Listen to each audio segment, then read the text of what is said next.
We are working on the struts on my car. It's a 1995 Toyota Camry. Took off the wheels on both sides, only to learn that the CV axle on this side is leaking. It's toast, so we have to replace that.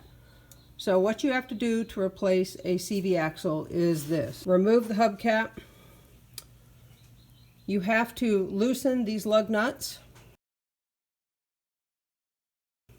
before you raise the car, but more importantly, we have to loosen the axle nut that's behind here. This is the Castle something cover, that little cover right there, but you've got to get the cotter pin out first. She's pushing those two tangs together on the opposite side of the cotter pin so that she can then slide it through. So she's using needle nose pliers and side cutters. She's going to tap it out with a flat screwdriver just to get that going. Yeah. There she goes, y'all. Look how smart she is. And she out. Then the little castle nut cover right here comes right off. Boop. There you go. And then that exposes the axle nut. It takes a 30. Whoop. Right there. 30 millimeter to get that axle nut off. About 217 pounds pressure on that nut. Yep. Just need to loosen it. You don't take it off right yet. We're going to loosen the lug nuts, y'all, before we raise the car. Okay, there you go. Just make sure they're loose. You don't need to take them off. We got the tire off, and now we're going to remove this strut body because we're going to replace the struts anyway. It's just easier to get it out of the way when we're working on the CV axle. You got to remove the brake line first. Before you remove the strut bolts, right here, y'all, you have to remove the brake line. It's a 12 millimeter, and we're going to take that off and move that out of the way. In order to remove the strut body from the knuckle or the hub, you need a 22 millimeter.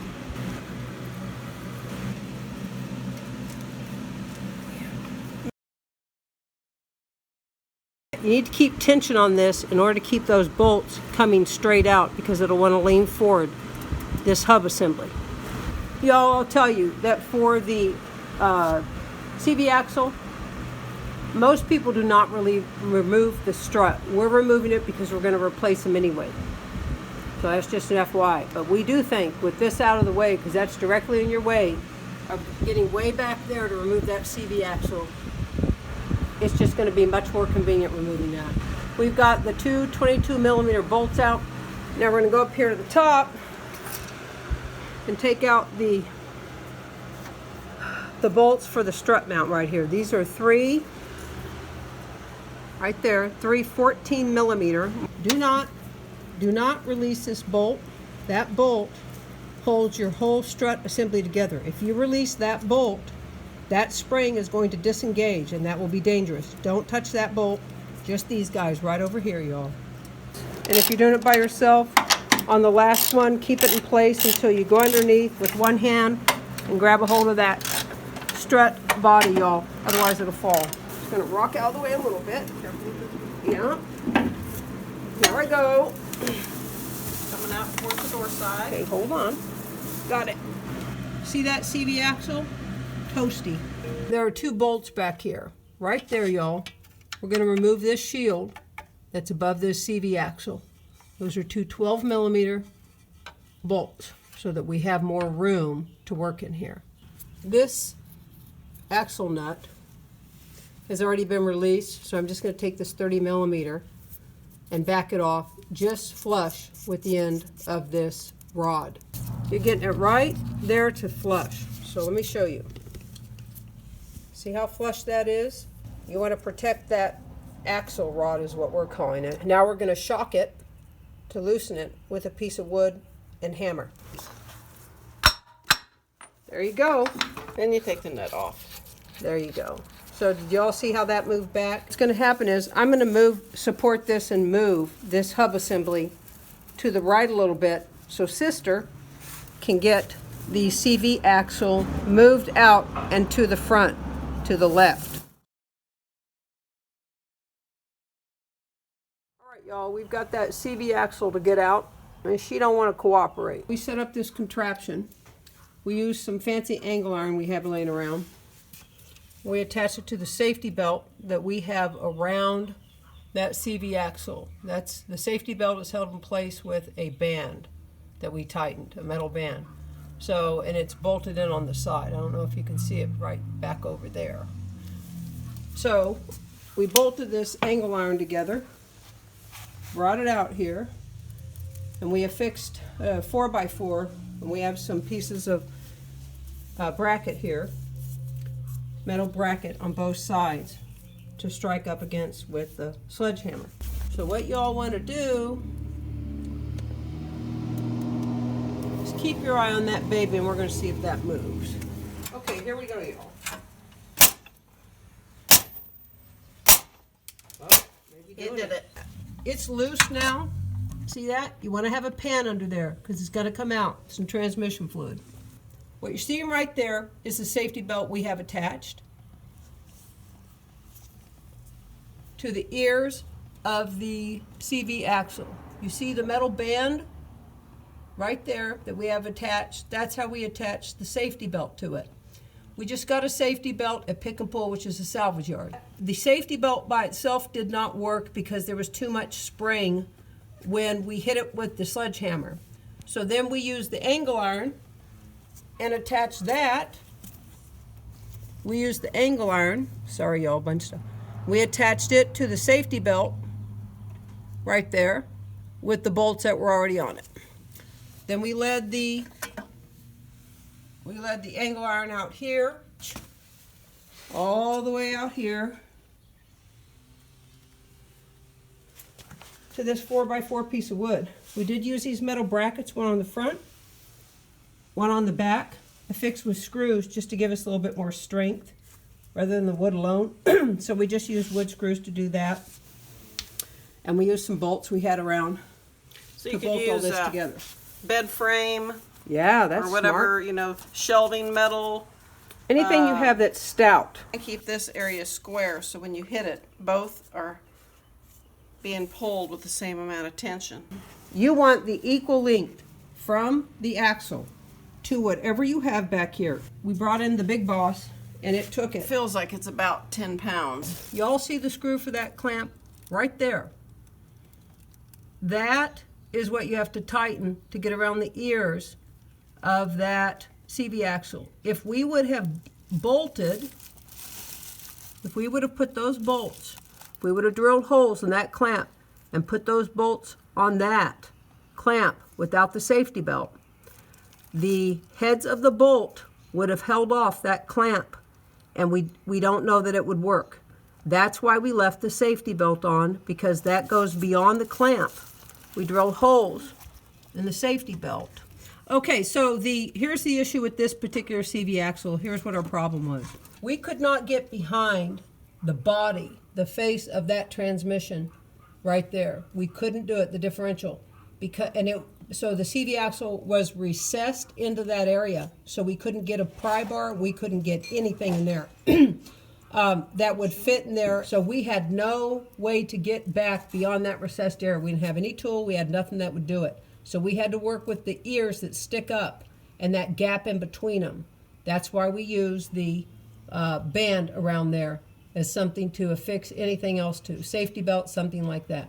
So, you know, we kind of figured the safety belt is strong enough to hold a very large person in an accident. Why couldn't it do this? The strength certainly is there. When you go to drill it, you'll understand they're quite strong and dense. So what you want to do is when you do this, before you remove the CV axle, have it in park and have the emergency brake on. And y'all chalk those wheels back there so that the vehicle doesn't move. Okay, y'all, she's just removing the bolts from this contraption. Those are the bolts we use. Just anything you have around the house that's strong enough to hold it. So here's part of it, y'all. Right there. Now y'all can see it better. Wood screws into that. Wood screws with some washers into the side because the holes were too big for the wood screws to work. Wood screws up here. Sturdy little thing. You know what else I think they could use? And I would. Y'all see the angle iron up there for a garage door opener? You can get some of that. That would be the bee's knees. I'd be using that. So now, she's just going to ease that out, y'all. I'm going to grab it like a baby and cradle Hold it on, out. let me get it. There she goes.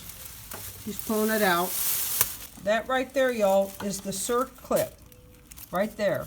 See that? That's a circlip. You've got to overcome the friction on that by yanking that out. And what we've learned is that it's got to be a quick pound, not a constant pounding, just a good pound. It's like jerking it out. So anyway, that's what you're overcoming, is that tiny little circlip. And you see the problem we had. Right here, we could get around here, these ears that come up. There is an indentation between these two ears, that ear, and that metal clamp fit perfectly in there. And we attached that safety belt. This was recessed back into the body of the transmission. We could not get in there with anything we had. So that's why we did that setup. Okay, what we did, y'all, here's our safety belt set up around this, or secured by this clamp. It was just a washer. There's a washer on both sides. The bolt's in, washer, then the bolt in. And this doesn't fit, of course, but we had one that fit. And you just tighten that down. What you want to do, that's what we had on both sides of the safety belt, at 180 degrees opposite each other.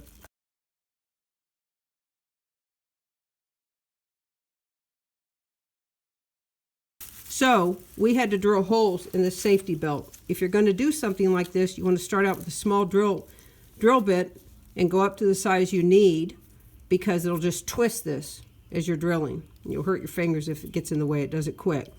Then we used a pair of scissors to lightly, Sister squished them together, she's smart, and cut a little bit to make that hole big enough. So that's all we had. That's how we held the safety belt. See, and this one's, we've taken that off over there. So then the clamp, then we put these on. These were like that. We fixed with the bolts.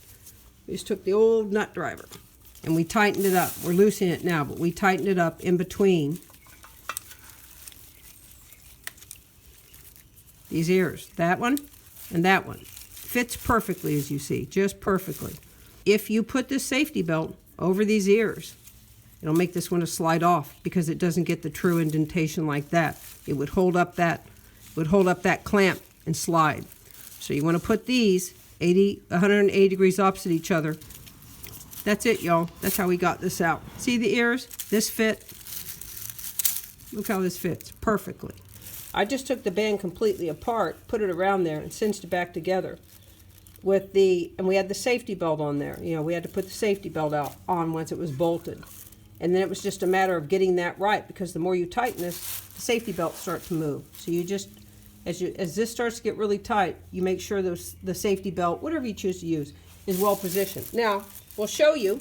If you took this, you would have to get this angle iron positioned in one of these depressions where the ears aren't, because you have to have the head of the bolt back here. So if we would not have been able to get that out because of the spring of the safety belt, we would have done that next. Good point, sister. But it would have had to be, it has to be in here, just like these. Otherwise, the head of the bolt, we will demonstrate. If the head of the bolt is here, you can see, that would work, but it holds it out. You don't want that. If you can do it, you want it here, right there, y'all. Or the band so rests the band rests within the depression between the ears, the space between the ears, because it's the strength of that band sitting there that doesn't allow it to pull off. So what I'm using just to clean around that area, paper towels and some denatured alcohol. Make sure you don't get anything in there, so swipe away, y'all. Not toward the transmission. I'm going to clean the spline area there. So just be careful as you're cleaning that. I'm going to get the old grease and gunk out.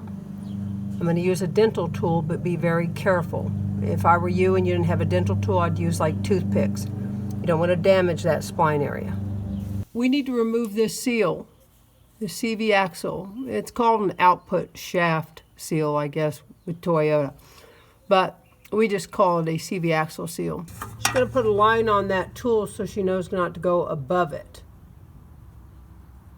so she doesn't put any scores on the transmission housing. Just going to leave some pressure on it for a minute.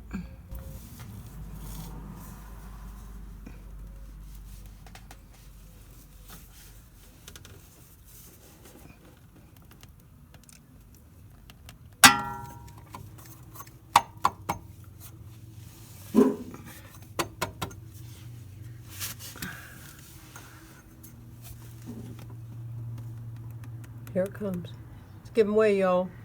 Okay, y'all, as close as we can get you. It's about She's ready to getting come that out. seal out. And there it gave. You need to make sure the tangs of your pulling don't touch the inside race of that area. But there is a very firm area around that seal. And as you can see, the seal here is about 1/4 of an inch deep. So it does have some protection from your device that you're using to pull. This pry bar, tucked in pry bar, is pushing against this flat surface here. And then we use this short piece of EMT metal. It goes in over this pry bar. It acts as a cheater bar. Acts as a cheater bar. That is the leverage from that cheater bar with this very good steel on this little pry bar. There you go. We bought this one at AutoZone, 223540. Here's the problem with it. Okay, you see that? That's how it would go in, right? There. It's missing the dust cover right there.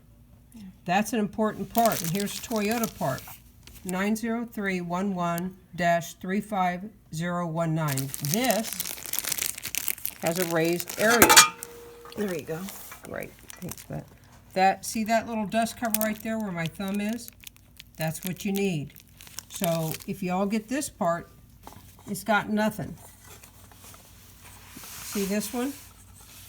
Dust cover? It went in this way, y'all. That way. So that's the back of it right there. And you see the metal there, right there. See that metal? That's what she was prying against. They're strong.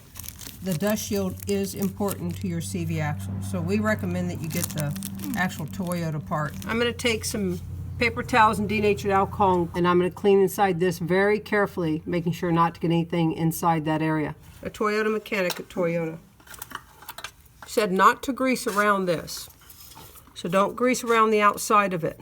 Okay, y'all, there's a metal ring. See my sister pointing that out? Around that seal. We're going to put a little bit of grease on it to keep that in place. We want to make sure you don't lose that.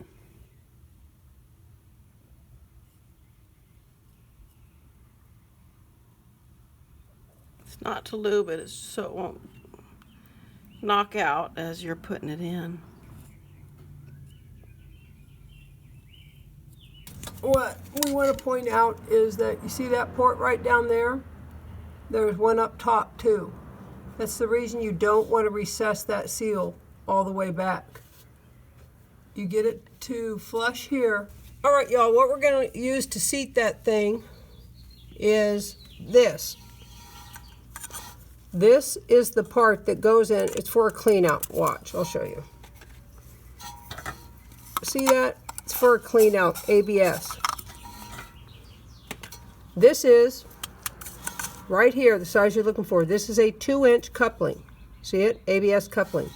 You're looking for the piece that slips in there. Slip that side, threaded this side for a clean out. We're going to use this side, right here, the slip side, to seat that seal. And the reason we want to use that is it will accommodate that lip that's coming up. It will also touch the outer edges, y'all, of that seal, and also the flush part of that housing, that aluminum transmission housing, so that everything seats right. Seal's in. Trying to get you a bird's eye view of how flush it is to the housing right there. All right, y'all, we're gonna put the CV axle in. I got the part off of Amazon. It's right there. It's a Cardone, and the model number is 66-5038. I got a Cardone because it has these ears that will allow us to pull the CV axle again the same way we did if we need to. What the shop manual, the actual Toyota shop manual, calls for is that you put gear oil right here, and it also calls for it around the seal. We're also then going to put some automatic transmission fluid, Dextron 3-4,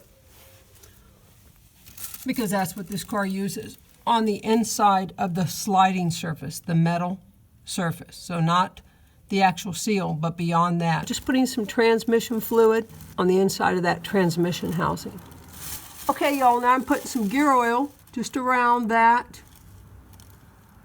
seal itself. We also put a little bit of transmission fluid on the splines. That'll go in there. Right there, you want to put some gear oil. This circlip right here, y'all see it? I'm going to move it. See that little circlip right there? The Toyota shop manual tells you that when you put this CV axle in, to have that circlip opening, which is right there, y'all, facing downward. We have the CV axle in now in the splines. We're able to jiggle it back and forth a little bit, and we know. You see that? We know it's within the splines. It's not yet set though. We have to hit it at the end here, where my sister's hand is, right there. You want to keep this axle rod straight into that body with pressure before you hit it.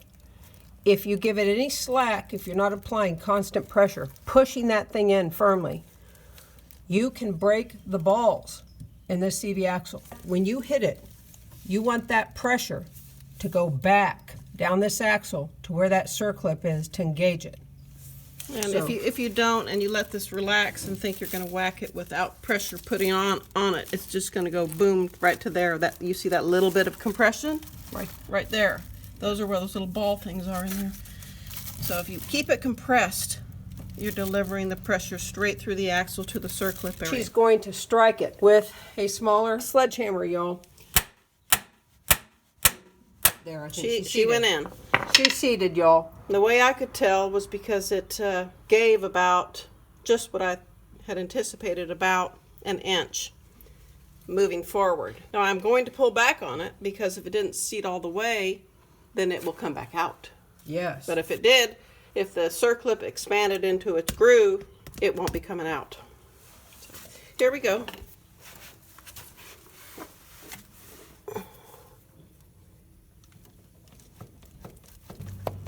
Hear that thud? It's seated. Okay, you guys, I took some bearing grease right there and put it right in that spline area of the hub, right there that you see, to coat it prior to putting the CV axle in on the hub side. Okay, y'all, we're going to put in the strut now. Okay, we got the strut back in. Torque these bolts to 59 foot-pounds. This is a 1995 Toyota Camry. So whatever your vehicle is, make sure you know the torque specs. If you had taken out the strut and putting it back in. Down here, we are just right now tightening the bolts from the strut body to the knuckle. In this particular car, it requires 156 foot-pounds. Okay, y'all. We lowered the car, the tire's on the ground. Before you lower it, you want to hand tighten these lug nuts. Don't tighten them more than hand tight, then lower the car. Now what we're going to do is take a 21 millimeter socket and tighten the lug nuts to 76 foot-pounds torque. You want to crisscross the pattern when you're tightening them so there's even pressure applied. There, she got one. Listen to that. So now what we're going to do is we're going to tighten the axle nut to 217 foot-pounds. That's the torque on it. Just going to get a cheater bar, and that we just made a piece of pipe to help give us some leverage to tighten that.